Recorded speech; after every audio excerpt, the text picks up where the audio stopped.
कृपा से भगवान मिल जाए। कहा आरावन कह रहे हैं, अगर मान लो मैं कुंवारी अवस्था में मर गया,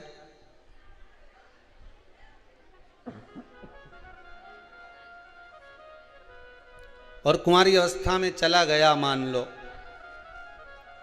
शिव कथा कहती है, तो फिर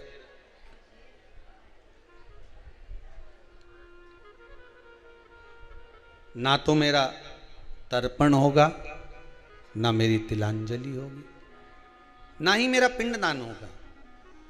फिर मोक्ष कैसे मिलेगा? मोक्ष मिलने का भी तो कोई भाव हो। कहा और एक बात अपने भी जीवन में उतार कर रखिए।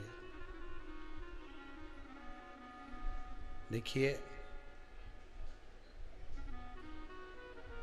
कुंवारी अवस्था में मरने वाले जीव जो गर्भस्थ मर जाएं या कुंवारी अवस्था में चले जाएं, आप कितना भी इनके लिए दान दे लो, कितना भी आप पिंडदान कर दो, कितना भी इनके लिए आप ब्राह्मण भोज करा दो, इनका कल्याण जब तक नहीं है, जब तक घर का कोई एक व्यक्ति, दो व्यक्ति जो भी हैं घर में, वो शिव महापुराण की कथा ना सुन ले।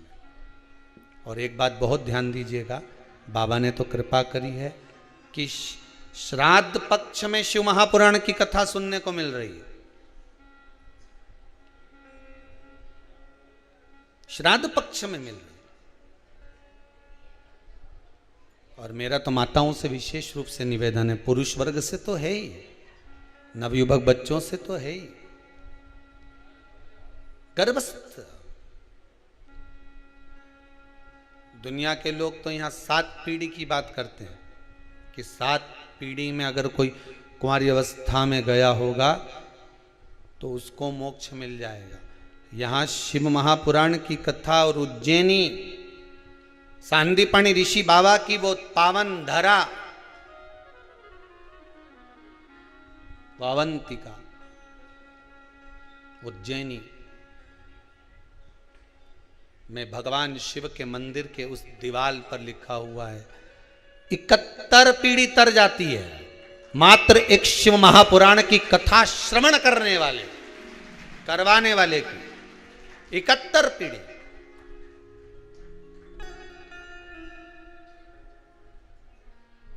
इकहत्तर पीढ़ी तक।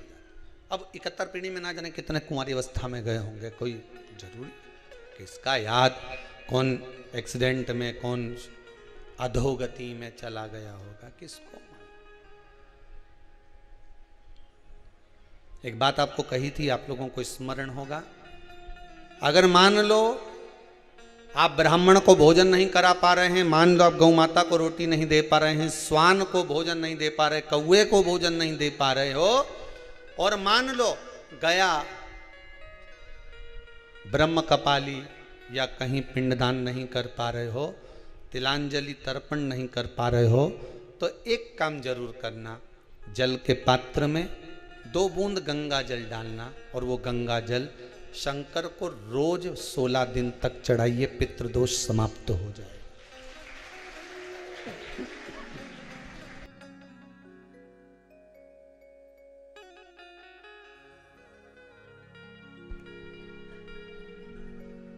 पितृदोष समाप्त हो जाए।